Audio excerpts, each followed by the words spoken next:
Greetings, welcome back. I wanted to discuss changes to how I'm going to do the previews, the reviews, and the power rankings this year.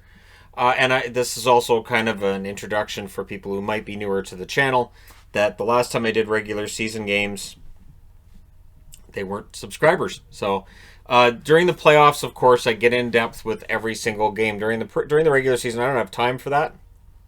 There was a couple of days I looked at where there were 14 games. And a lot of them take place at the same time. So I looked at that and I was like, okay, this schedule is going to be a challenge. It's going to be a challenge for me this year, but it's going to be fun.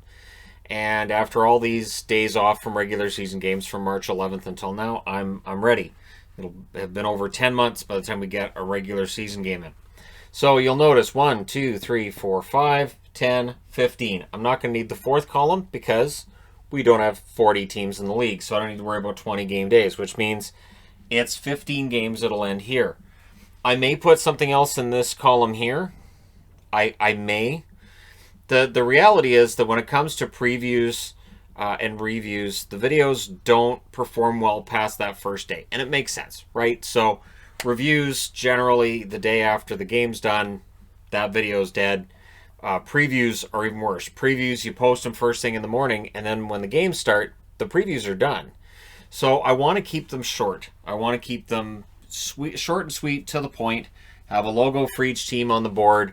Maybe get into who the goaltenders are supposed to be, the team's records, and kind of leave it at that. And of course, because they're all divisional matchups this year, I will also include their record against one another.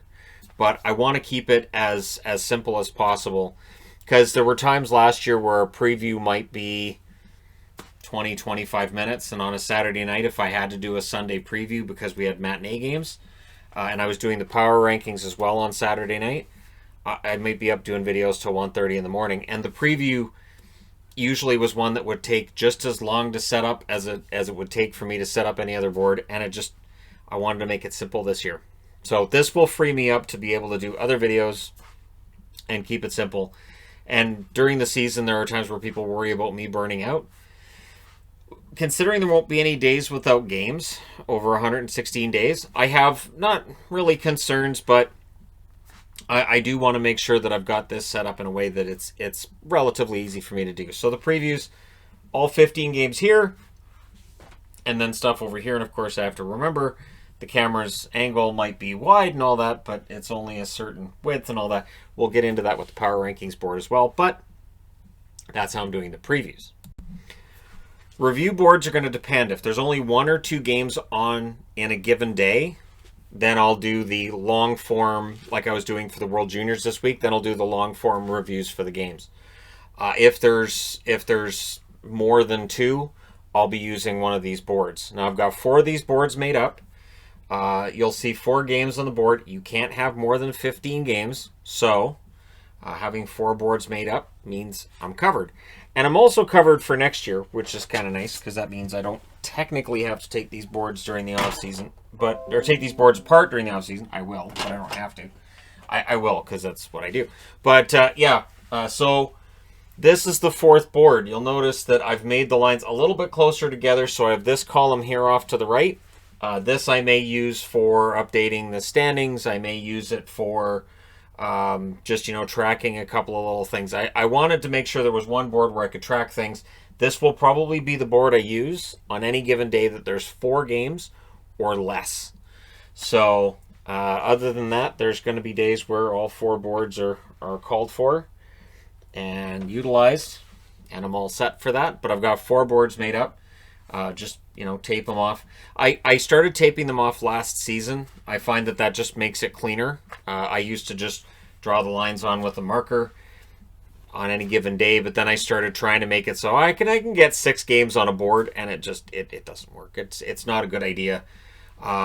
It kind of becomes a mess. So I want to hold myself to only 4 games on a board. I had thought about maybe going to 5, but I thought no, 4 works really well. This allows me to write down the goals, write down notes as well, and do my best. And again, if there's 14 games on, it's just me here watching them. I try to watch every game, and I try to watch as much as I can of every game. If let's say you have Tampa Bay, Carolina here, and you have Vancouver, Calgary here, and Calgary's beaten Vancouver 6-0, but Tampa Bay's tied with Carolina, you're going to get more notes on this game because I will pay more attention to this game. I do not care if I cheer for or against a team.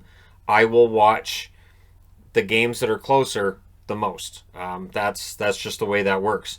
As a for instance, Vancouver gets destroyed by Tampa. I don't think I watched anything after the first period on that game. I think it was just, all right, well, I know where this is going. Thanks. And because it was really busy, I watched the other games instead, and I was able to give more of my time to those games.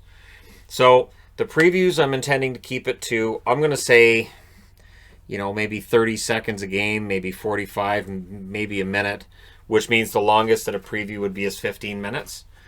And the reviews, again, it's normally about 3 minutes per game. It might be 4 minutes per game that I put into the review. So if it's a 15-game day, sometimes those reviews can be nearly an hour. So, and again, I try to get as many notes in there as possible. Sometimes the scoring might be updated after I write the score down.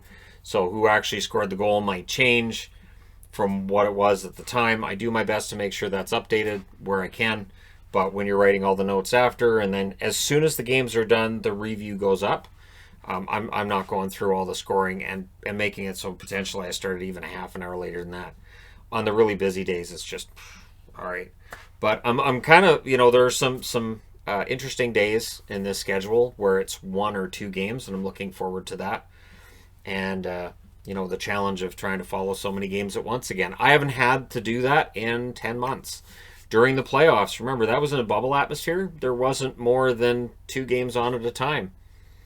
So that was it. I never had to worry about more than 2 games at the same time. And now we go back to, okay, I got to watch, okay, I got to, okay. And sometimes there's like 7 or 8 or 9 games on at the exact same time. And it's just me. So I'll do my best to follow it. But let us talk about power rankings. So this is the same power rankings board that I had last season. Now, I want to have some fun with it because I can. So I've talked about how, and here's how they're on the board before everybody gets all upset and overanalyzes. So what I did was I ranked each division by which ones went furthest in the playoffs. So Tampa Bay wins the Cup, Dallas is Cup finalist, Columbus, Carolina, Nashville, Chicago. Nashville should be behind Chicago on that basis. Florida, Detroit. Vegas went further than Colorado, went further than St. Louis, went further than Arizona, Minnesota, yada, yada, yada. Or they went the same distance, but anyway. So that's how I did the divisions. And then this is the power rankings from the Hockey News. So I just did their power rankings and put it in that order. This, of course, being Colorado, this being Carolina. And I used as many of the old logos as I could. I want to use multiple different logos for each team for the power rankings because that's what I enjoy doing. And sometimes people get upset with me about it. So I understand the Buffalo's on here. I do have the goat head as well. There's times where I'm going to change these logos up. And you'll notice as well that the happiness and the panic index logos up here. I intend to do panic index as well this year, but I'll do it by division. So the reason I'm doing it this way is simple. Now, if I just did the power rankings by division, it's kind of boring. So what I'll do is, for instance, let's just say Detroit's 31st. I'll say Detroit's 31st, and they're 8th in their division. So I'd put Detroit, and then that way you're kind of measuring the divisions and their strength, and then we can have that debate after. So it sort of adds a layer. It does mean that I'm doing the power rankings by division, but yeah, we'll go ahead and do 1 through 31, because why not? And it'll be a little more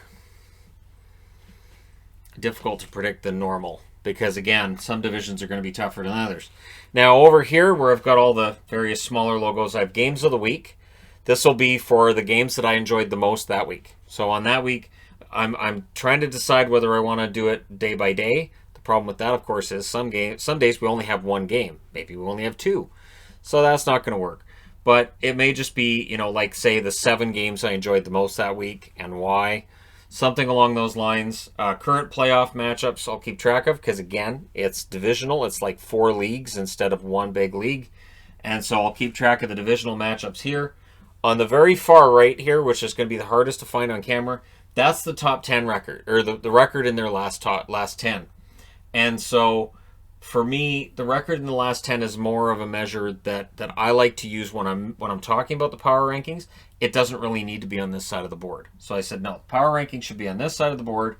And, the main 31 up at the top with, of course, Seattle, 32 right over here, behind the panic index. If a team goes below Seattle this year, yeah, and it can happen. It can happen. I did that last year where I had teams below 31st. Usually Detroit, wasn't it? Anyways, hopefully this year's a better year for Detroit. Now, you'll notice there's an empty column here. I haven't decided what I'm going to put in that column yet. I've gone back and forth. I was going to do their records when wearing their reverse retros and third jerseys because some teams have a really weird relationship. Maybe the Leafs this year will be undefeated wearing their retro reverse. Maybe they'll lose every game. But in hearing that some teams may only play 2 games wearing the reverse retro, and I don't know how many games they're going to have wearing their third. I don't know how much of a decent measure that's going to be or if that's going to be interesting. Because if it's only 4 games out of 56 or something like that. But I'm debating about whether or not I want to use that. Because, again, there are some interesting records. For instance, New Jersey. They have that really nice white throwback that they've worn as a third. They've never won a game wearing it. So it would be interesting, I think, to track that and see how they do with the reverse retro. But we'll see. That may end up being the 4th column. I haven't decided yet. But I'm going to have some fun with this. And this is what I do when I'm not making videos. It's what I've been doing the last few days. So, my wife comes downstairs and she's like, I finally got time with my husband. And then I bring a large board into our bedroom, plunk it down on my side of the bed, and work on it for the next hour. And I'll put things together and then tear them apart. And then I'll do like this. And then she goes, yeah, that's fine. And then I tear it apart anyways. And I start over. But this is basically where I'm going with it. And the idea being that, of course, the Stanley Cup logo is here because the idea is the number 1 team in the power rankings should be the team that is most playing like a Stanley Cup champion at that time. It does not necessarily measure which team's number 1 overall. It just means in that moment which team is probably playing the best hockey in the National Hockey League. And there's going to be other metrics. I may even have a rolling metric here where I change the metric during any given week. And yeah, I'm looking forward to doing this. It's been a very long time since we had regular power rankings, 10 months. So I'm looking forward to being able to do that again. And for people who need a distraction, well, hockey coming back does provide a distraction. And honestly, over that period of time that I've mentioned a bunch, the distraction during the playoffs was fantastic. And it's been needed again since the playoffs went away. There's nothing wrong with wanting a distraction from the news and sports and weather. Well, I guess in this case not sports, right? But just needing a couple hours where you can just sit and just relax and just watch a hockey game. And I think that is underrated in its importance. And I'm looking forward to it. As much as I've enjoyed watching football, as much as I loved watching the baseball playoffs this year, I thought they were great. It does end up finishing a distant second behind hockey. All of that finishes a distant second behind hockey, whether it's the NFL, Major League Baseball. I did remember why I loved baseball this year, though. I did. And I also remembered why I didn't like baseball at the same time. There are certain things about baseball I love, and then there's certain things about baseball that I kind of throw my hands in the air and go, these whippersnappers these days. And so, yeah, I do look forward to being able to use different logos. These are, of course, these are top stickers here. These were the tops ones from last year.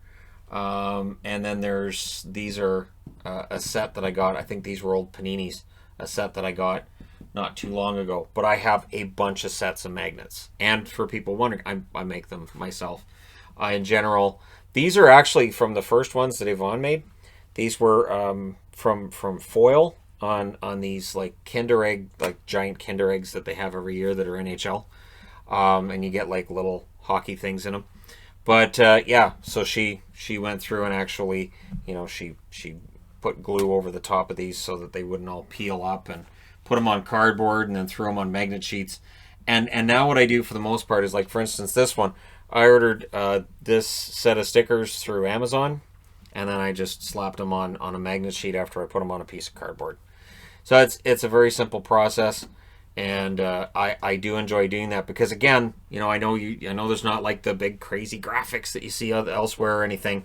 So I think, I've got the whiteboards, which is something that I started doing to keep notes for myself on things. And so, may not be crazy graphics, but there's some fun magnets and logos, and of course the jerseys, and so I try to make sure that I keep things changed up.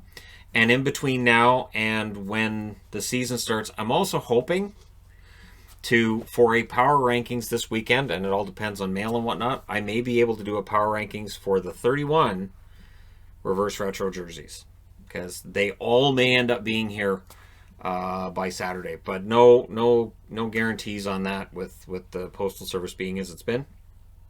It may be a while after that, but if it is, that's fine too. So there you go. And I will also still be doing news of the day videos, of course, and that's part of the reason why I'm changing the preview board, because the news of the day videos have performed very, very well, and I want to make sure that I can do those and do the previews, do the reviews, have the power rankings every Saturday night, and they will stay on every Saturday night.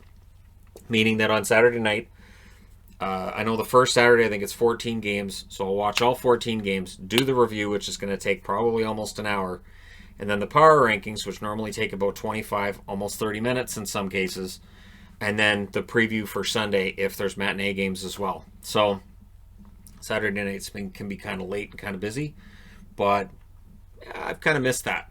So I'm looking forward to that. I'm also going to be doing the draft prospect previews for the 2021 draft. Probably start them in March, because I want to wait until there's more notes. We need to get the OHL going, we need to get the WHL going, and have more scouting reports and more of an idea of who's going to go where. It is going to be really, really wide open, though. This year's draft is going to be so wide open. So there you go. Let me know your thoughts in the comment section below as always. Don't forget to hit like and subscribe if you're browsing your way through and you want to be part of what's the next season for THG and for the NHL as well. And I'm just glad that a week from tonight we will be talking about hockey games that have taken place. And I'm looking forward to bringing that to you at that time. And I also wanted to say, too, with the whole preview thing, there were times last year where I talked openly about, maybe I just dumped the previews. There are people who, in the comments under every preview video, they make their predictions and then they track how they're doing in their predictions. They are the reason the previews still exist. So I'm not going to deprive them of that. I think that's a great system they got going. And while they may be a smaller crowd than the ones that watch the news or the reviews, there have also been subscribers for years. And so, I think it's the least I can do. All right. Thank you guys so much for watching. Like I said, I will talk to you again soon.